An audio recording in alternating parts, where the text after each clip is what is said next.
Hi guys! For today's video ay magluluto tayo ng Pinoy style carbonara.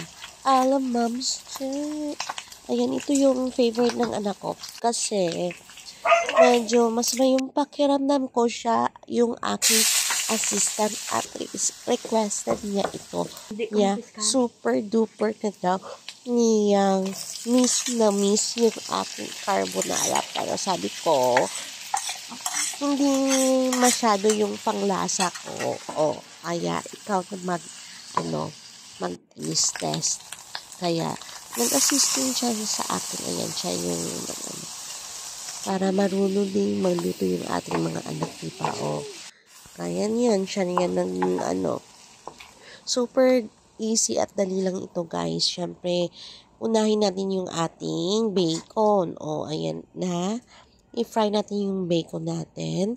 Tapos niyan, salang natin at hanguin natin yan. Set aside. Tapos mag-isa tayo ng bawang at sibuyas lang. Tapos, isa natin yung ating ham. Tsaka, hindi na ako naglagay ng bacon, guys. For toppings na lang yung Tapos, ang oil niyan, guys, yung sa bacon para mas masarap yung lasa talaga. At yung lasa ng bacon nandun na sa oil. At binawasan yun natin yung ang daming nalikom natin sa bacon. Ayan, binawasan natin yun. Ayun. Tapos, ayan, nagpakulo na tayo ng ating, nag-add tayo ng evaporated, guys, or syempre pwede rin yung ating cremosada or kung gusto nyo manamis-namis. Ayan. At meron tayo ditong carbonara na sauce, guys. Ayan. Pwede rin yung optional na cremosada. Pwede rin yung evaporated na 2 can. Pwede rin yun. Ayan. Syempre nakauna na tayo pakulo na tayo ng ating pasta, guys. Kasi wala tayong nabilhan na ng chunky na na pasta. Kaya ito na lang spaghetti na pasta, guys. Yung bilog. Pwede na rin yan. Optional. Ayan, guys. Super. Ang dami ng ating ham, guys. Isang pack tapos kalahati. Isang pack at kalahati po yan. Ayan. Meron din tayong palang mushroom. Super dali lang lutuin ito, guys.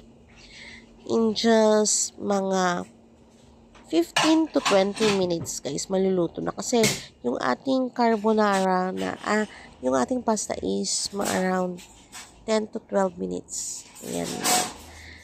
Nag-serve na tayo, guys. At optional rin maglagay ng cheese. Pwede rin.